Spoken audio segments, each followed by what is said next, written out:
광주시가 해마다 2억 원 넘게 지원하는 새마을 장학금이 특혜 시비 갈고 있습니다. 시민 혈세로 특정 단체 자녀들만 혜택을 보고 있습니다. 새마을 장학금, 누가 언제 만들고 얼마나 지급됐는지, 폐지가 안 되는 이유는 무엇인지 집중 취재했습니다. 영광의 교량 현장에서 근로자 2명이 철근 더미에 깔려 숨졌습니다. 공사재기 첫날 사고가 났습니다. 호남권 친환경 농산물 물류센터 부실 시공 의혹과 관련해 나주시가 하자보수와 함께 책임 소재 파악에 나섰습니다. 여러분 안녕하십니까? 오늘은 아직도 청산되지 않고 있는 유신 잔재에 대해 집중 보도해드립니다. 시간을 1년 전쯤으로 돌아가 보죠. 당시 적폐청산을 외치는 촛불 민심이 뜨겁게 달아오르고 있을 때 광주시가 북구 새마을 내관 건립에 예산을 지원키로 해서 논란이 됐었습니다. 결국 지역사회의 반발이 거세지면서 건립비 지원은 보류됐고 광주시와 시의회에 걸린 새마을 깃발도 함께 내려졌습니다. 하지만 여전히 정리되지 않는 게 있습니다. 바로 새마을의 자녀들에게만 지급되는 새마을 장학금인데요. 시민사회의 폐지 촉구에도 불구하고 올해 역시 신학기에 맞춰 장학금이 지급될 예정입니다. 특혜 논란을 피하기 어려워 보이는데요. 자세한 내용을 김철원 기자가 취재했습니다. 박근혜 대통령 탄핵 논의가 한창이던 지난해 1월, 박근혜 퇴진 광주운동본부는 새마을 장학금 폐지를 요구하고 나섰습니다. 새마을 운동이 박정희 시대의 유산인데다 특정 단체 회원들에게만 혜택이 돌아간다는 이유였습니다. 광주시청에서는 새마을 깃발이 내려졌고 5억 원의 시 예산이 투입되는 새마을 북구회관 건립도 무산된 상황에서 이 같은 요구는 당연한 일로 받아들여졌습니다. 그런데 어찌된 일인지 광주시와 자치구의 올해 예산에 새마을 장학금 예산 2억 원이 편성됐습니다. 새마을 지도자 자녀에게 장학금을 지급하도록 한 조례 때문입니다. 광주의 새마을 회원은 14,000명 정도. 이 가운데 회비를 내는, 즉 장학금 혜택 대상이 되는 새마을 지도자는 4,400명에 이릅니다. 조례에 따르면 이 가운데 7%인 300명 정도가 매년 장학금 혜택을 받습니다. 146만 시민들의 혈세가 특정 단체라고 해가지고 그 회원들 자녀들한테 쓰여야 될 이유가 없죠. 이것은 명백한 차별이고 불합리한 것입니다. 이에 대해 광주시 새마을회 관계자는 논란이 되는 것 자체가 곤혹스럽다며 지난해 TF를 구성해 수혜 대상을 다른 시민단체들로 확대하는 방안을 논의했지만 결론을 내지는 못했다고 밝혔습니다. 해마다 수억 원씩의 시민 세금을 들여가며 특정 단체 회원 자녀들에게 주는 장학금, 앞으로도 계속 지급할 필요가 있는 것인지 지역사회 논의가 필요합니다. MBC 뉴스 김철원입니다. 이처럼 특혜 논란이 일고 있는 새마을 장학금은 조례만 폐지하면 당장이라도 예산 지원을 중단할 수 있습니다. 하지만 정치적 고려 때문에 조례가 계속 유지되고 있습니다. 이어서 윤구수 기자입니다. 서울시는 조례를 만든 지 13년 만인 지난 1988년에 새마을 장학금 조례를 폐지했습니다. 조례가 폐지된 지 올해로 30년째. 그 사이 서울시 차원의 예산 지원은 없었고 자치구에서만 장학금을 지원하고 있습니다. 새마을 장학금은 상위법의 근거가 따로 없기 때문에 조례만 폐지하면 당장이라도 예산 지원을 중단할 수 있습니다. 새마을 조직 육성법에 장학금을 시도에서 줘야 된다 이런 상위법에 그런 내용은 없어요. 광주에서도 지난해 탄핵 국면에서 새마을 장학금에 대한 개선 논의가 시작되기는 했습니다. 새마을 지도자 자녀가 아니어도 장학금을 받을 수 있게 수혜 대상을 넓히거나 빚고 올 장학금으로 흡수 통합하는 방안 등이 검토됐지만 조례 개정이나 폐지로 이어지지는 않았습니다. 여기엔 정치적 고려가 작용했습니다. 새마을회관 건립비 지원을 중단했는데 장학금마저 끊는 건 가혹할 수 있다는 점과 수십 년간 해주던 지원을 끊으면 새마을 회원들의 집단 원성을 살 수 있다는 점이 고려됐습니다. 특히 오는 6월로 예정된 지방선거를 의식하면서 광주시나 의회 모두 조례의 손대기를 포기했습니다. 이 때문에 특혜 시비에도 불구하고 새마을 장학금은 올해도 유지되고 있습니다. MBC 뉴스 윤문수입니다. 한마디로 새마을 장학금은 예산으로 특정 대상에게 장학금을 혜택을 주는 게 문제인 거죠. 그렇다면 이 새마을 장학금은 언제 만들어졌고 그동안 얼마나 지급됐을까요? 김철원 기자가 알려드립니다. 새마을 장학금은 예산 규모의 차이만 있을 뿐 거의 모든 자치단체가 지급하고 있습니다.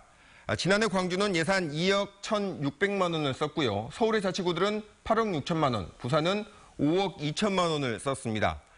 지급 근거는 자치단체 조례인데요. 광주의 경우는 유신 말기인 지난 1978년에 처음 조례가 만들어졌습니다.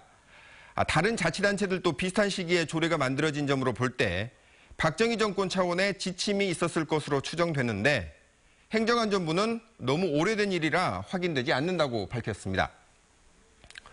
지난 40년 동안 새마을 장학금으로 지원된 예산 얼마나 되는지 광주시에 문의해 봤더니 최근 4년치 자료만 갖고 있다고 밝혔습니다. 2014년부터 2017년까지 4년 동안 지원된 예산이 9억 원이었는데요. 40년이라면 수십억 원에 이를 것으로 계산이 되죠. 광주시가 재단을 만들어 지원하는 빛고울 장학금과 비교하면 특혜성이 더 분명하게 드러납니다. 새마을 지도자 4천여 명의 자녀를 대상으로 한 장학금이 광주 시민 전체를 대상으로 한 빛고울 장학금보다 더 많은 셈인데요. 특히 예산 지원액만 따로 떼놓고 보면 새마을 장학금으로 지원된 금액이 3억 원 이상 더 많았습니다. 이처럼 형평성에 문제가 있고 또 상위법의 근거나 태생도 분명하지 않다는 점을 고려하면 조례 폐지 등을 통한 전면적인 수술이 필요해 보입니다. 다음 소식입니다. 영광의 한 교량 공사 현장에서 사고가 나 작업하던 인부 2명이 숨졌습니다. 폭설 때문에 공사를 중단했다가 열흘 만에 재개한 건데 첫날 사고가 발생했습니다. 송정근 기자입니다. 거대한 철근 더미가 공사장을 덮쳤습니다. 소방구조대가 철근을 잘라낸 뒤 중장비를 동원해 구조에 나섭니다. 사고가 난 시각은 오늘 오전 9시 반쯤. 영광의 교량공사 현장에서 작업 중이던 66살 김모 씨 등 2명이 철근 더미에 매몰됐다 1시간 만에 구조됐습니다. 철근 더미에 깔린 이들은 의식이 없는 상태로 구조돼 병원으로 옮겨졌지만 끝내 숨졌습니다. 현장에선 영광 군남면과 불감면으로 연결되는 78m 길이의 다리를 새로 만드는 기초공사가 진행 중이었습니다. 근로자들은 휘어진 철근을 발견해 고치려다 사고를 당한 것으로 알려졌습니다. 철근 용접되는 것이 터져버려갖고 덮어서 씌운다고 땡기는데 어땠는가 그래가 터져버렸다고. 지난 8일 폭설로 중단됐던 공사는 열흘 만인 오늘 다시 시작됐는데 공사를 책임진 영광군은 공사가 재개됐다는 사실을 몰랐습니다. 진행사항을 못 받아서 하여간 철근을 조립하는 등등에 대해서는 저희가 아침에 들어가서 전화를 받고 해서요. 경찰은 공사에 앞서 안전점검을 했는지 또 공사 기간을 맞추기 위해 무리한 작업이 있었는지 여부를 조사하고 있습니다. MBC 뉴스 송정근입니다. 오늘 오후 4시 42분쯤 완도군 약산면 한 선착장 근처에서 5명이 타고 가던 경운기가 바다로 추락했습니다. 이들은 119와 해경에 의해 15분 만에 구조됐는데 2명은 생명이 위독한 상태인 것으로 전해졌습니다. 해경은 정확한 사고 경위를 조사하고 있습니다.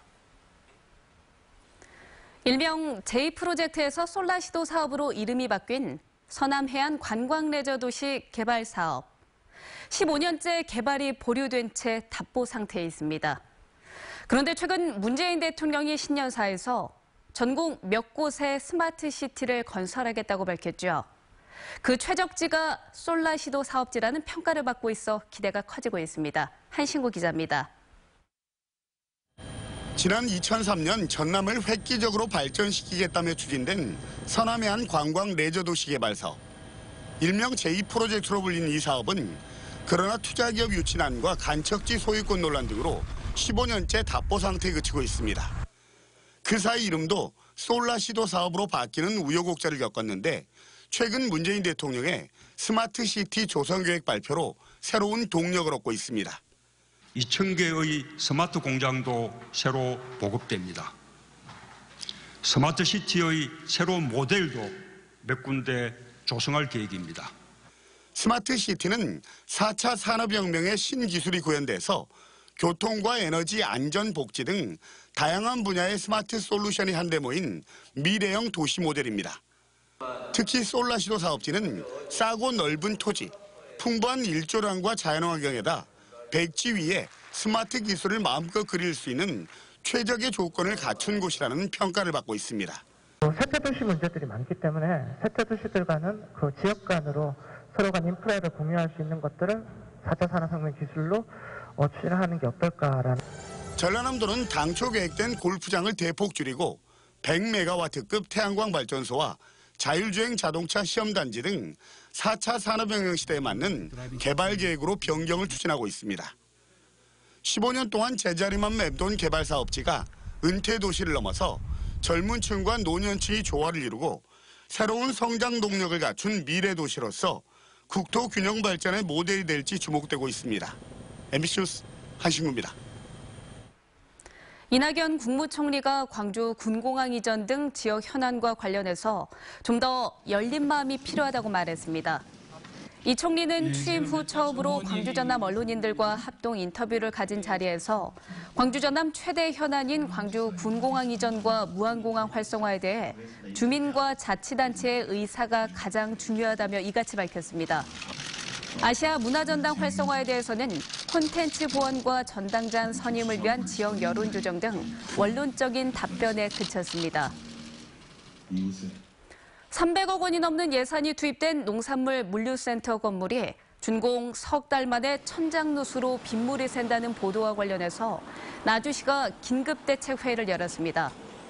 나주시는 오늘 부시장 주재로 긴급대책회의를 열고 즉각 하자를 보수하고 책임 소재를 가려내기로 했습니다. 호남권 친환경 농산물 종합물류센터는 전남 친환경 농산물 산지 유통의 중심 역할을 하기 위해 국비와 도비 등 307억 원이 투입됐습니다. 코넬 국제수영연맹 사무총장이 경기장을 둘러보고 조직위와 주 경기장 선정 문제를 논의했습니다. 코넬 총장 등 국제수영연맹 대표단은 오늘 오전 남부대 시립국제수영장 등을 둘러본 뒤 이곳과 월드컵 경기장 중 어느 곳을 주 경기장으로 하는 게 좋을지 조직위 측과 논의한 것으로 전해졌습니다. 코넬 총장은 내일까지 광주에 머물며 주요 경기장의 보안 사항을 협의할 예정입니다.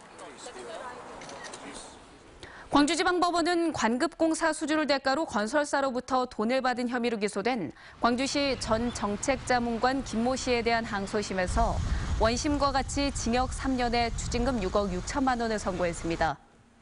재판부는 광주시장 인척으로 공무원의 준하는 지위를 이용해 범행했고 선출직 공무원의 신뢰성과 공직사회 업무 공정성에 대한 신뢰를 크게 훼손했다고 설명했습니다. 더불어민주당 광주시당 당원 명부 유출 의혹과 관련해서 광주지방경찰청이 고발한 당원 3명을 불러 기초 사실관계를 조사했습니다. 경찰은 고발인들이 개인정보를 유출당했다고 주장하고 있어 문자 발송 경위를 밝히기 위해 내일은 민주당 시당의 전현직 당직자를 불러 조사할 계획입니다. 당원 명부 유출 의혹은 민주당 중앙당과 광주시당 차원에서도 진상조사가 이루어지고 있습니다.